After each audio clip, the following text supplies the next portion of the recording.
All right, today we're breaking down a really passionate monologue. It basically frames current events as this multi-front war on Western values, where, believe it or not, everything from our pets to our politics is a battlefield.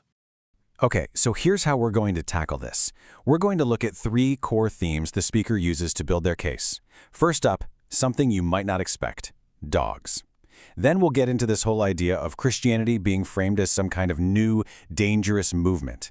And finally, we'll dive into loyalty and what happens when the base starts to question things. All right, first up, let's talk about dogs. Yeah, you heard me right.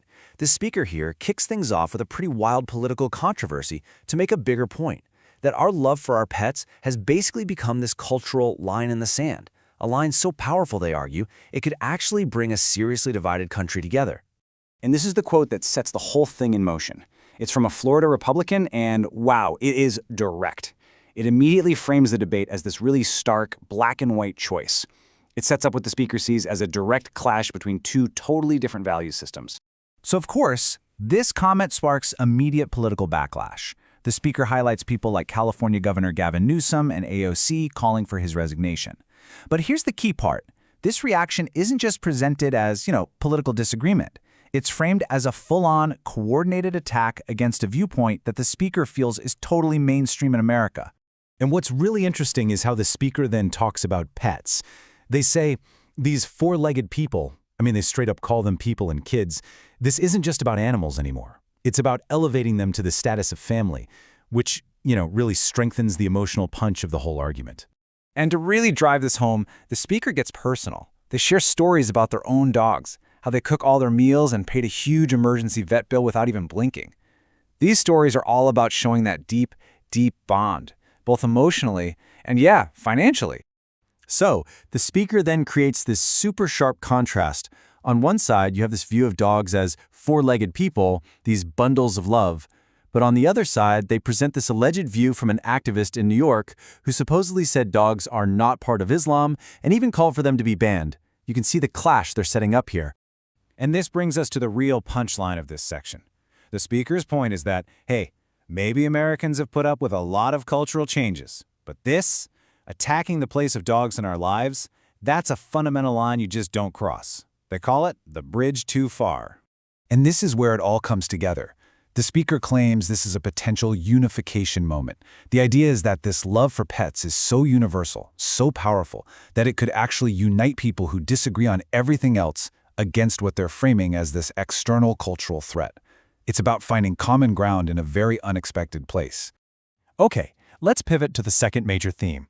We're moving from a very specific cultural flashpoint, dogs, to a much broader ideological battle. And this time, the target is Christianity, and how, according to the speaker, it's being portrayed by the media. So, the speaker zeroes in on this CNN segment. CNN defines Christian nationalism as this ideology that believes America was founded as a Christian nation and our laws should reflect Christian values. And it's this very definition, this framing, that becomes the new battlefield. The speaker's reaction is immediate and, frankly, dripping with sarcasm. They basically say it's absurd to call this a new movement. It's presented as this ridiculous attempt to rebrand something ancient as something new and scary. The new movement! The new movement? It's the ancient body armor being rebranded for fitness.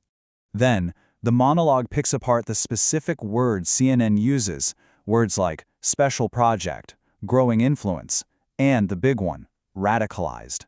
The argument being made is that this isn't neutral language. It's all chosen specifically to paint these long-held Christian beliefs as some kind of new, dangerous, and politically extreme force. And just like with the dogs, the speaker makes it personal again. They push back against this idea of a recent shift by saying, look, I've been a part of this so-called movement for 60 years.